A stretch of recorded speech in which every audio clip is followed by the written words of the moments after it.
Ed in Michigan, welcome. Hey, Ed. What's up, Ed? Hi, Karen. All right. And Donald everyone Trump, else. Okay. Donald Trump will win in 2020, okay? The economy is doing too good for him not It's to win. not He's good. making First America. of all, your grammar's horrible. But let me ask you this, right? And let me just say this.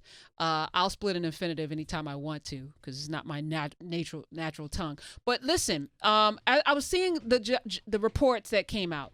Our stock market is an inflated, fake house of cards. Talk about it. I study money right now. That's my new thing behind closed doors. That's what I'm doing. Studying. I'm on the Wall Street Journal every day. This is old boys playing in their own playing field, falsely elevating something so that their kids can benefit. It's at an all-time high, but the people who are benefiting the most are the people that are invested in the stock market, which 90% of us are not, which is why I speak so much about getting involved, not just so that we have, a stake in this, but that we can be on the boards. I remember this 12-year-old girl challenged the Bank of America president because she had like 1,000 shares, and she showed up to a shareholders meeting and was like, this is what you need to do. You suck right now. I have too many shares. You're not gonna just and he had to listen to her.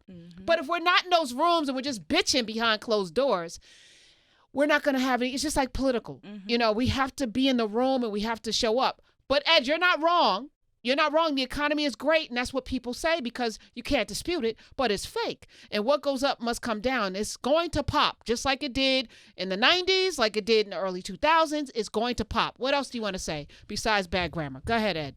And Karen, and what does when you guys talk about preserving whiteness, what does that kind of, race baiting even mean? Why is it race baiting? Why do you classify it as that? Because you say that all people who vote for Trump want to preserve whiteness. Is that what I said? Is that exactly what I said? Or are you miscategorizing to fit your own desire? That's what a lot of people on this network say. Then why do you listen? You seem to really love this. And then you call and troll because I think that's an edict, right? So you want to shut us up. We're going to keep talking about white. And what's really sad about this, ladies, I wasn't even going to do the white thing because I came in thinking maybe I shouldn't talk about white people and whiteness and white and black and race. Let me just not focus on that. And then Ed calls and reminds me that's why I do what I do.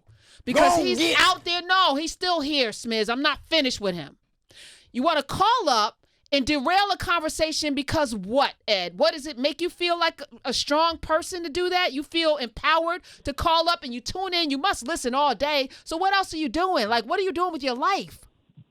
I do plenty, but... What are you doing with your life, Ed? What do you do for a living? How are you making this world better? What are you doing to contribute to the future of this country? What are you doing? I do a lot more. What are you doing? No, tell me specifically. I can go down a list of things that I'm doing. What are you doing? Give me 3 things you're doing right now to further humanity.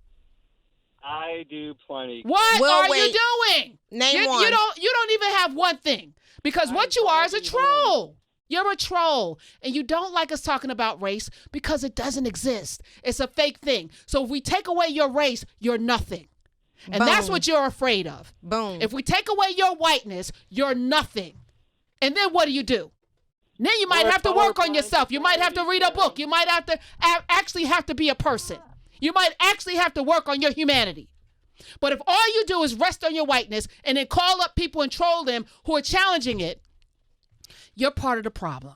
And you know that. You lose. Yes, thank you. He does. Good day, sir. And that's really what we're fighting here.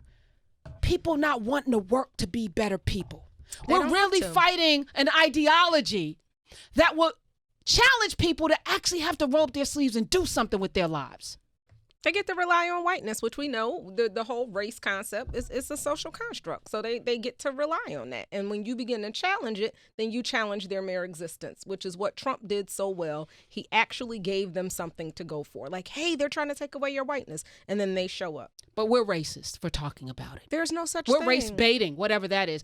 I often say, you're from Mississippi, right, Miss Clanton? I am. I can't put bait in the water unless there's fish there to catch it. Come on here. Well, Come on here. What am I catching? well, Trolls. well. You also hit on something key when you were talking about the economy. Got hot up in here, girl.